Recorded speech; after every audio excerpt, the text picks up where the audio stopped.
Hello and welcome everybody, my name is Craig Morton, or aka Crogg the Devourer, here for my first attempt at a YouTube video.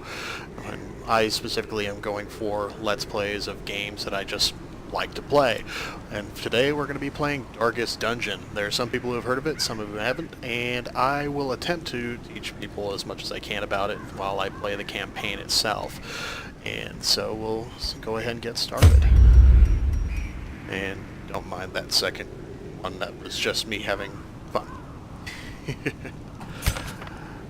I'm going to try the new Radiant mode that they had come out with at one point recently, and to see what it's like. Supposedly it just makes the game a bit shorter than it used to, and a little bit more forgiving, as it says in the flavor text. We'll see how that goes. Now, what to name this one in particular?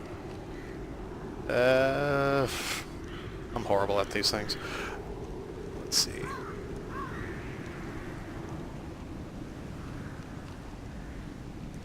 I follow the line of dirty-mindedness. We have the first, we have the darkest butthole. How about the darkest dildo estate?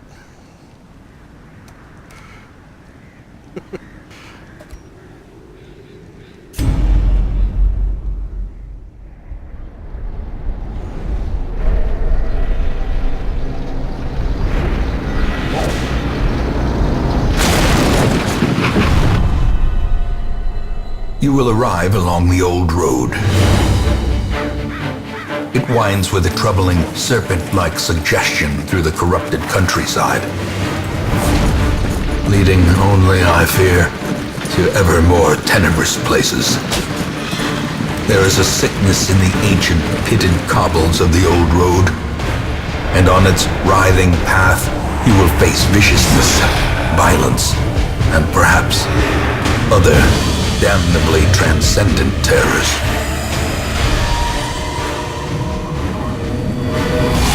So steel yourself, and remember there can be no bravery without madness. The old road will take you to hell, but in that gaping abyss, we will find our redemption.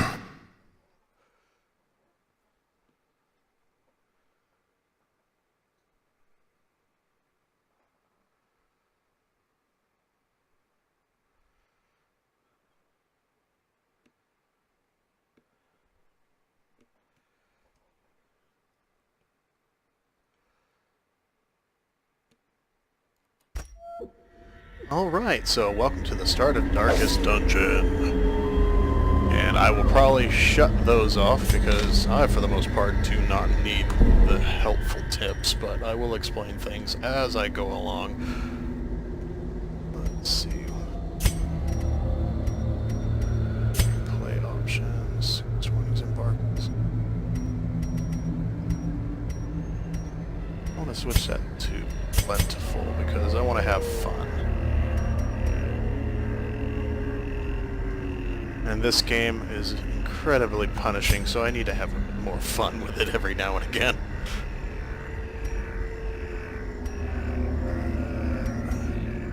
I don't even know where they hide a lot of this stuff. Ah, there we are.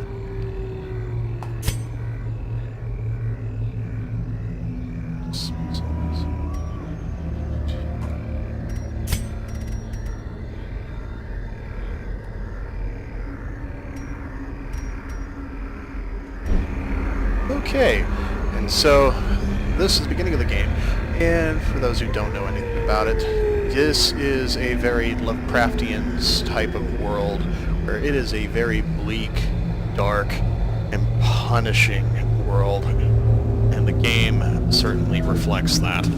So right now you've got the two main characters, well, main, quote-unquote, where you get multiple characters throughout the quest of different classes and everything, which you can also rename to whatever you'd like. But just know that don't get attached to any particular character in this game, because you're bound to lose them at one point or another in very horrible ways. So you start out with these two as the primary ones, but you can acquire more once you actually get to the hamlet after this first section. So what you can see here, that you've got them in 2 different positions. There can be up to 4 different characters in the party, but positioning, the class, and abilities that you choose for each one can have very different effects, and also can range in what position they are.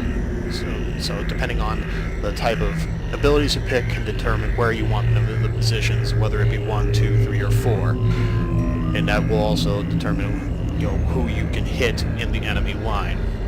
So say like if we go down to abilities, where this one for the Crusader, Smite, where the 2 dots on each of the opposing side represent what position those abilities are able to be used in. So I can use that in the 1st and 2nd position and can only hit the 1st and 2nd position on the opposing side. Whereas other abilities like that one, where you can see it's only used in ranks 1 and 2, but this one can hit both the 1st and 2nd row, which is indicated by the line that goes in between the 2.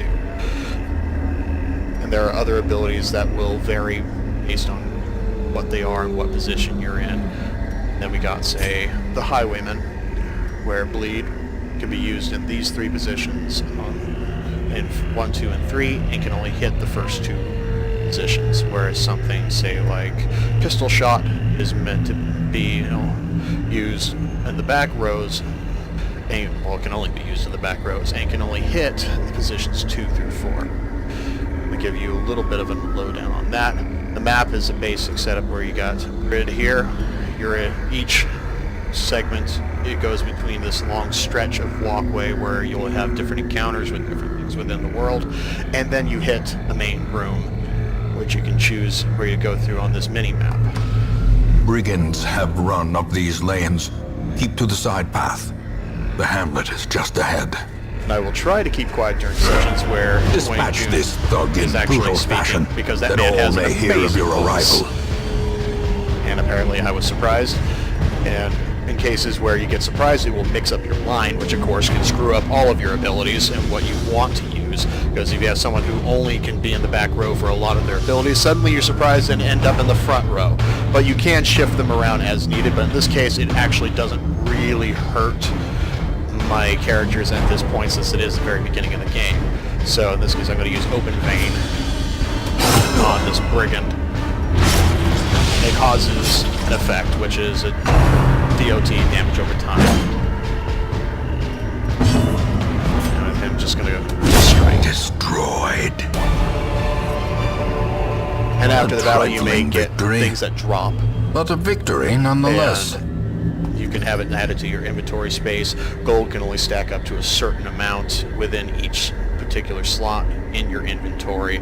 So managing what items you have or what things you can go without is very crucial to this game, or can be an extreme detriment. Also, another thing you'll notice up at the top is the torchlight, which the torchlight allows you to alter the battles to make it a little bit easier based on how much light you have. And of course, the more light you have, it's easier to hit, but your critical chances are less. And same thing when it comes to like the enemy. It makes it more survivable, but if you really want to get good items or a lot of gold or a lot of heirlooms, which heirlooms I'll explain a little bit later on, that you want to have a lower light level. But it is a very dangerous thing to do because you will be subject to far more stress as well as potential critical damage, and also you miss a lot more of your swings. So I'm going to go ahead and check out with this curio. These are things that happen Leave nothing in between unchecked. all the There is different much rooms. to be found They're in forgotten random, places. and you can find items, or they can have different status effects depending on what they are. And depending on what items you carry with you, sometimes searching them is not that viable unless you have a particular item An with ambush. you. Send these vermin a message. The rightful owner has returned, and their kind is no longer welcome.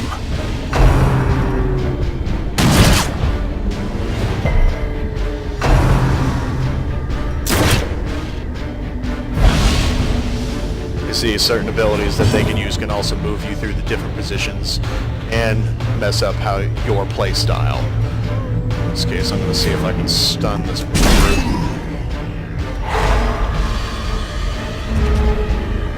as you can see, well, hold on a second, but with different abilities like that have effects such as stun or bleed effects, it'll have a base percentage to effect versus the enemy, which have a base defense against such, and then of course, doing the math, you'll figure out what your actual success chance for afflicting certain status effects or defending against certain status effects are. Like in this case, he has no defense against bleed, which I have at 85%, which means I will always inflict bleed on this particular enemy if I use the ability.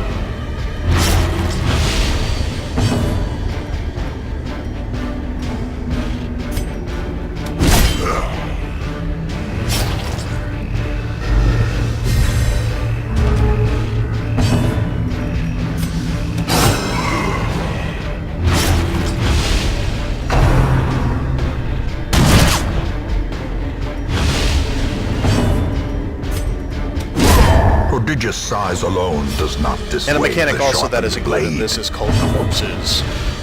And it actually will leave corpses on the battlefield that will effectively leave enemies in different positions. Now, you can eliminate the corpses in order to move the enemy line forward, which in some cases is incredibly important because it will nullify certain abilities that can be very damaging to you.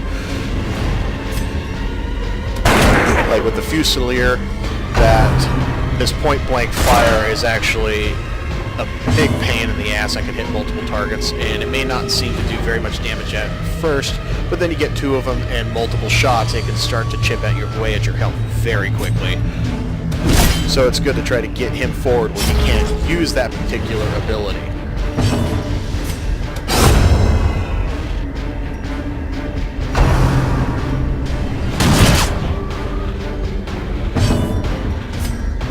Press this advantage. Give them no quarter. And now when you finish a dungeon, or at least complete the objective of it, which can differ depending on the dungeon you go into. Sometimes they have you explore 100% of the rooms, other times it's just a certain percentage of them, or defeating a particular enemy, or finding certain curios within the dungeon, which will allow you to exit. But you can still continue to explore, but depending on the kind of health that you currently have or the amount of stress that you have accumulated throughout the dungeon, it may be a good thing to leave immediately. In this case, there's a chest in there, and I'm not even going to touch that because it's almost always trapped, and I'd rather not take the stress damage. So in this case, we're going to go ahead and go back to the hamlet.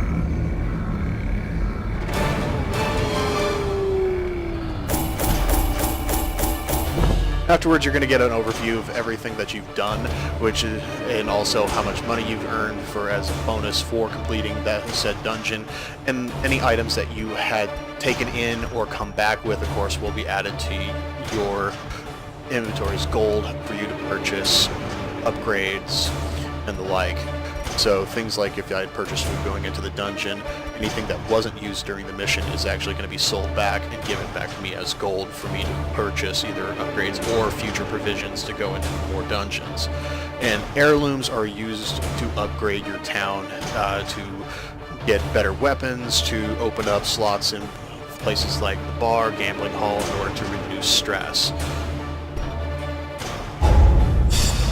And also at the end of each dungeon, you're going to have a chance to pick up quirks, which can be a positive or negative quirk that can do certain things to you. Or in this case, Cove Tactician, which one of the particular dungeons that I can go into, this person will always have a 15% damage within that particular dungeon area.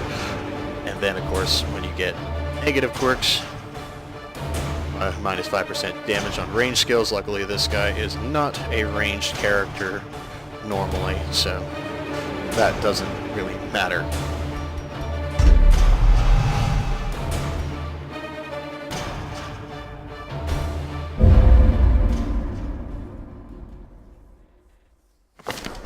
Welcome home, such as it is. This squalid hamlet, these corrupted lands, they are yours now, and you are bound to them. And so with this, it's an activity log of things that have gone on within the week at the hamlet or within the dungeon. So it'll give you a rough overview of what happened. So say, of course, with the two people who were in the dungeon, that they gained a level with inside. Now, if you had people in some of the buildings, like the bar or the gambling hall, or being cloistered up at the chapel, then it'll tell you things that have happened, how much stress that they've healed, or whether something happened in between, which there can be small events that happen even during that, where someone suddenly goes on a drinking binge and goes wandering off into the wilderness for a week or two, and then eventually comes back. And then on the side you have a set of quest goals for what you need to do throughout the course of the campaign, which there is a long laundry list of things that you need to do in order to really achieve the final goal in this, which is going through the darkest dungeon.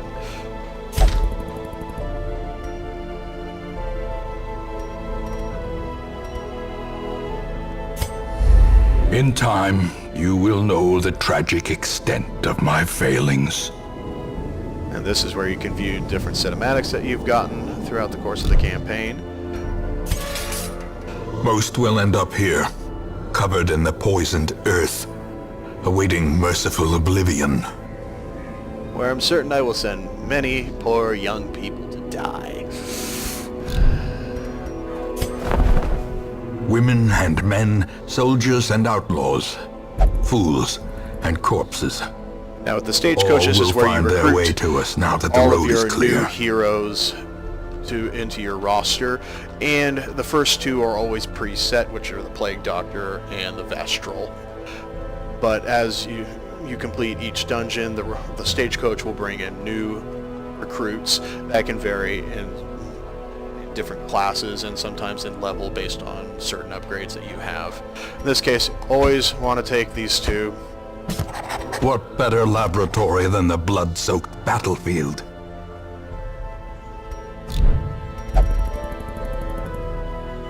So right now, a lot of these buildings are not unlocked, and they'll slowly unlock over the course of the next couple of dungeons.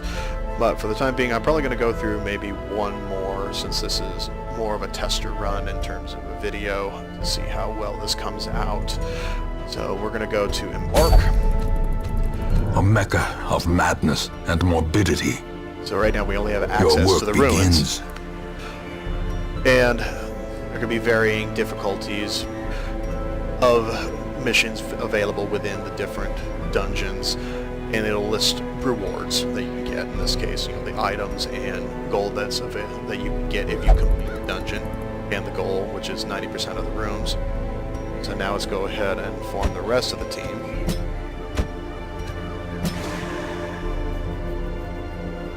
And we're going to delve in to our first real dungeon. The cost of preparedness, measured now in gold, later in blood. Alright, so this is where we go ahead and pick up whatever provisions we're going to take into the dungeon. In this case, you always want to bring a number of torches. With short dungeon, typically 8 to 12 is usually what I go with, because things happen. Always bring at least a couple of shovels, because there are obstacles that will get in your way, and if you have to dig through it with your hands, you're going to take not only hit point damage, but also stress damage.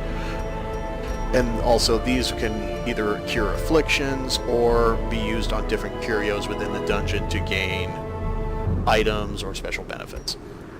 So in this case, I'll probably go ahead and bring at least one more of these, and a couple of these, and one of those. And we'll just go ahead with that for now. Let us enter the first dungeon.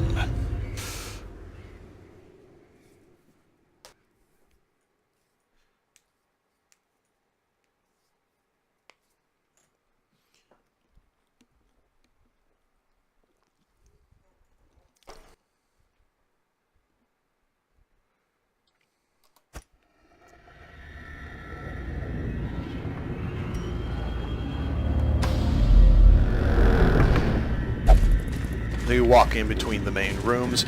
You can go both directions, however, you can only walk facing one direction and if you attempt to go back, you can. It'll be very slow, and you can incur stress damage, which, of course, is bad.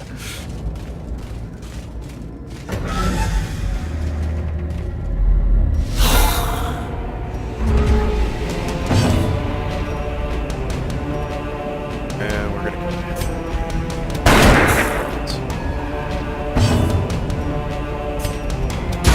Another one falls.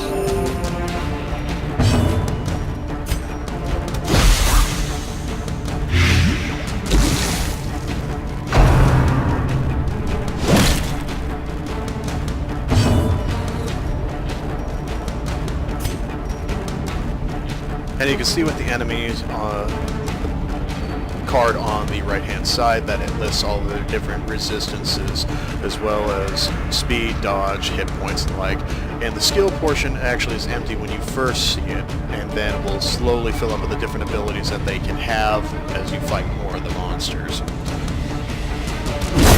Another abomination cleansed from our lands.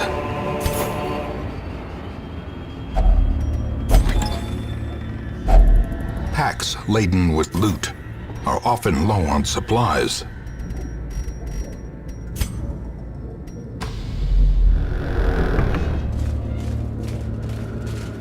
And this is one Even of the those things I was cold telling you stone about. seems bent on preventing passage.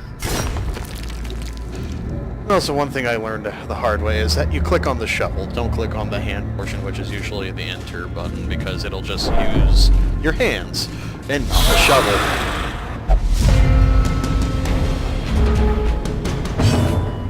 And of course, when you surprise the enemy forces, that all of your characters will get to a chance to attack before the enemy can even go.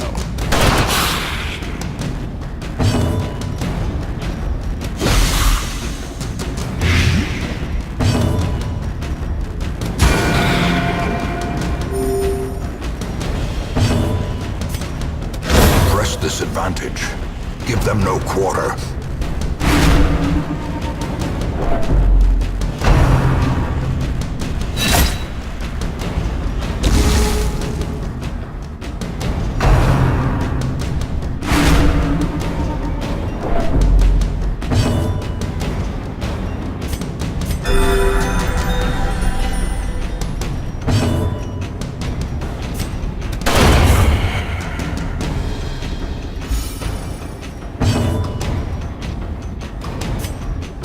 Confidence surges as the enemy crumbles.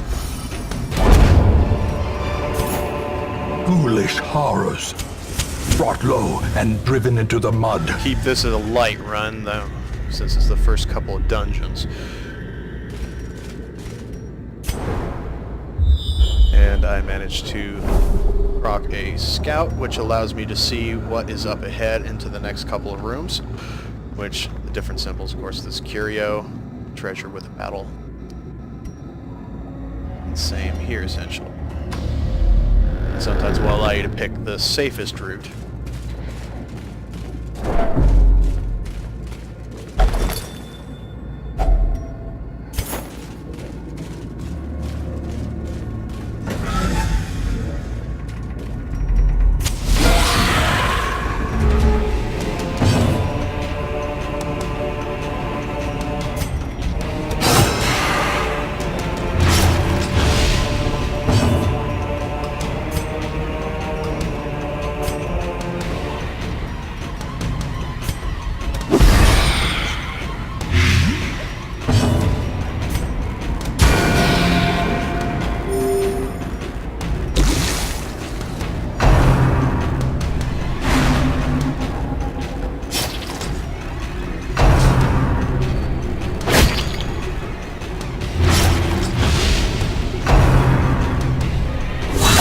Quickly the tide turns.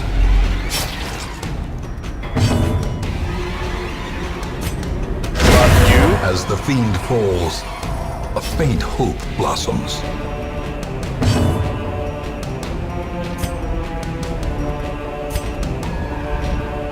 He's going to die in the next turn, so let's go ahead and blight him. Slowly, gently. This is how a life is taken.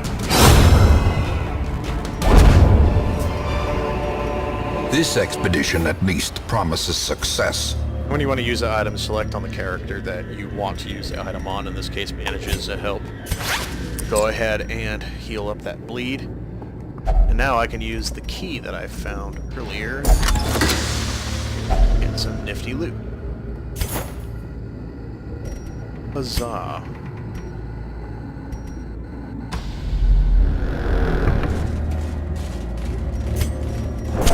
The match is struck. A blazing star is born. Not sure if I just missed that or whether I'm in... or was not scouting. You can run across random traps within the dungeon, which if you scout, you can see them and use one of your characters to disarm.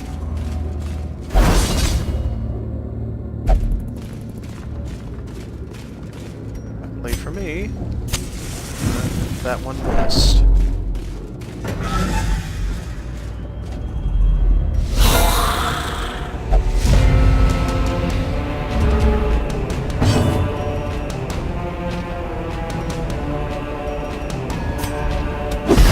I want him dead as soon as possible. A powerful blow. Those arbalists are very painful. Let's see. 3.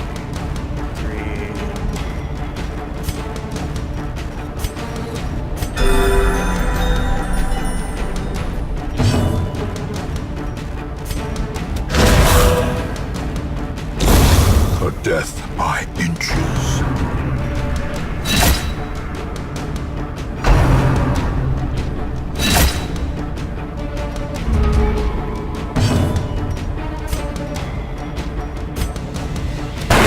Continue the onslaught. Destroy them all.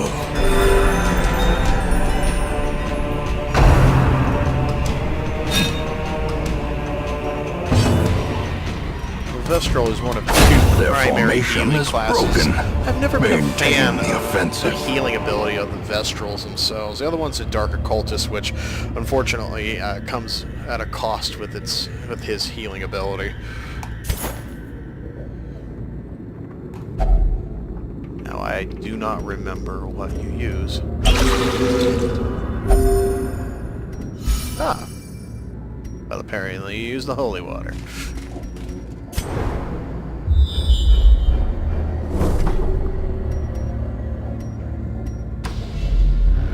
Let's go grab that curio. If only treasure So, I mean, you could can go staunch the backwards, flow of but otherworldly corruption. your people will start to get stressed if you do it. But if it's something you can quickly just pick up, then it's not too much of a big deal.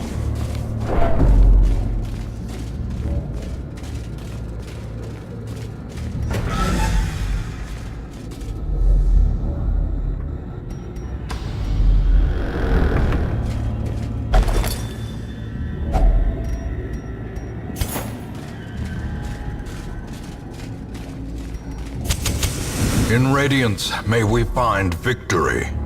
And of course, throughout the dungeon, you will get hungry. If you get caught without food, you take a bunch of damage as well as stress damage. It is quite horrible. And some of the dungeons can be longer, which you can actually camp, and food actually will play a role in that as well. Whether you take a basic meal or a full meal will help with damage, healing, as well as stress relief. In this case, I can finish off this, and I think I'm going to. Since there's no reason not to.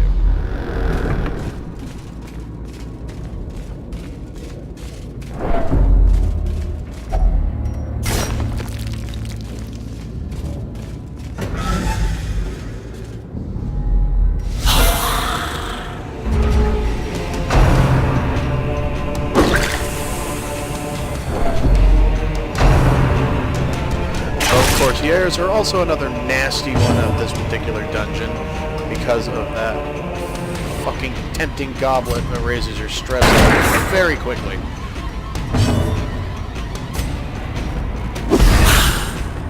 You want to kill him as fast as possible.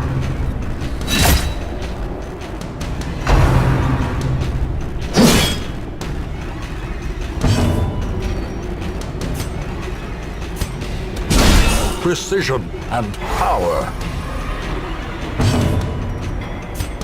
And of course, getting critical strikes on your side will relieve stress, whereas slow criticals death. on them will actually Unforeseen. have you Unforgiving. inflicted with a bunch of stress. Nice. He should be dead by his next turn. That's what I want.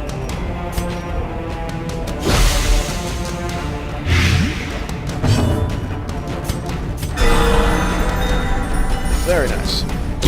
Great is the weapon that cuts on its own.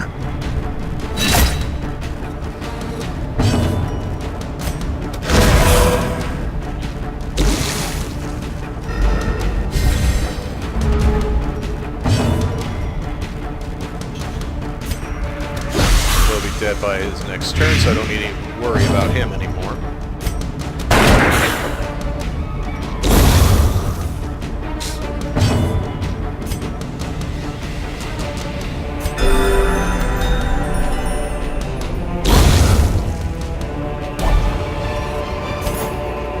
Be wary. I don't have any more Triumphant pride keys, precipitates so a opening dizzying this fall. would be a bit of a risk. Let's try not using someone with very high stress. Damn it! Well, luckily I'm on my way out, so... And I don't even know why I did that.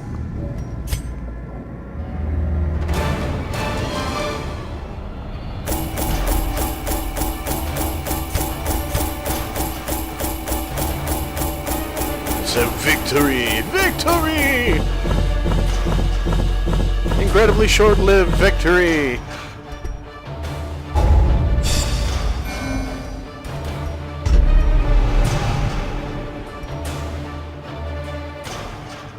Oh, great.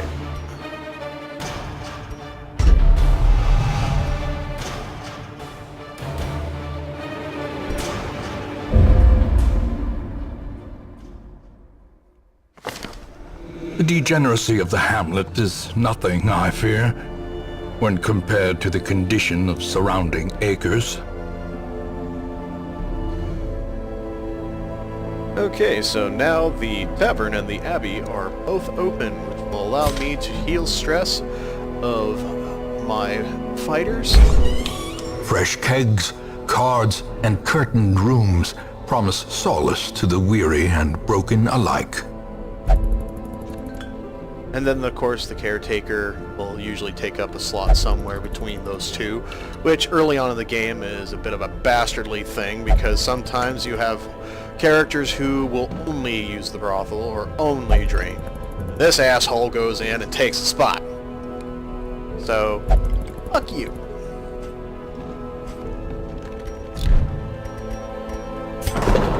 The cobwebs have been dusted, the pews set straight. The abbey calls to the faithful.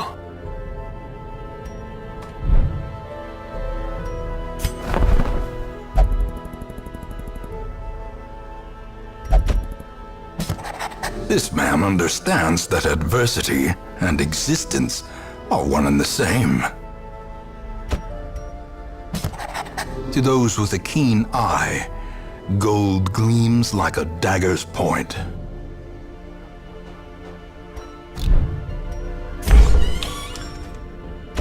Alright, so I'm going to put a couple of my characters that need to de-stress in their couple spots here. That way, I can go ahead and pull in these new characters and start getting them leveled up. So with that set in place, I am going to call it quits for this time around because it is incredibly late. But I will be back. So hopefully you enjoyed this first episode of Darkest Dungeon, and I will be back soon.